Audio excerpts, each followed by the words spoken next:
Yeah, I think it's an important question because I think some people underestimate the practical side and the financial side.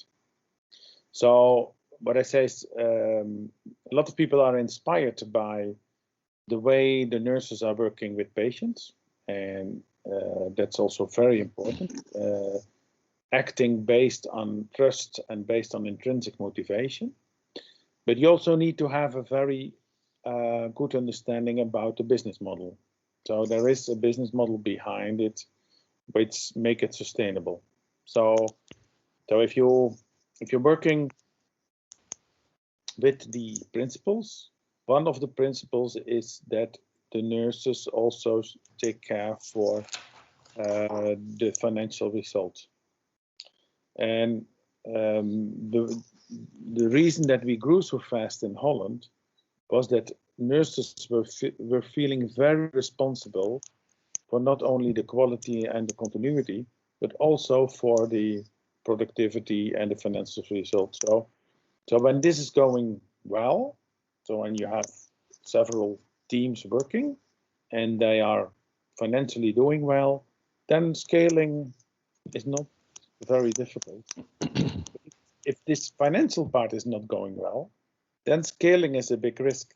So this part, I tell people more and more about that. It also asks for a certain awareness that this is also an important topic, and there should be a balance in the different topics, like the care for the patients, quality, and how do we do that, the collaboration in a team, how do we do that, and the responsibility and accountability on the different topics, also the financial part.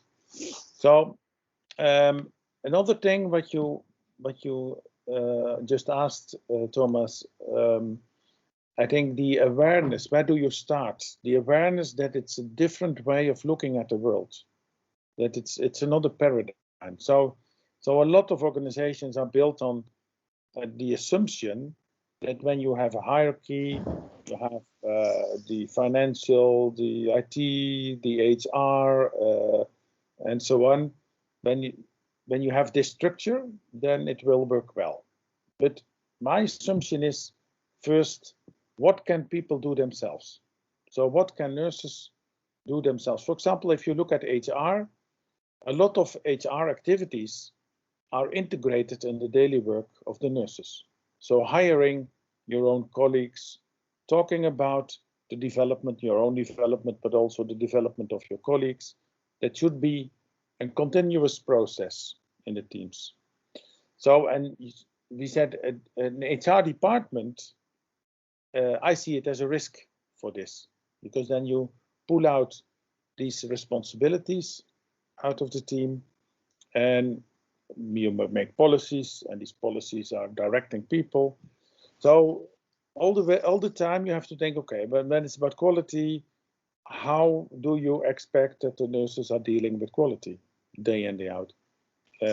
Intervision, reflection, evaluations, all these things are important, that it happens in the teams. So the way you build the organization and the back office, the way you use IT, it should all be supportive to the teams.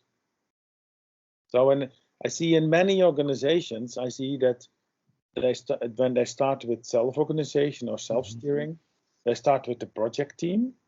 The project team is going to develop what they think is needed, and then they are going to tell the people what we are going to do. So that's the wrong way, in my opinion. So first, and you know, the people who are leading usually developed all kind of patterns in their behavior, which are based on the old paradigm. So it's making policies for everybody is a normal thing, and in the management roles is a normal thing to do. Because you make policies and on all kind of topics, the strategic management, strategic notes, and then year plans, and it's very for many people, it's very normal to do, but it's a risk with self-organization. If you do it, it should be based on to hear from the teams.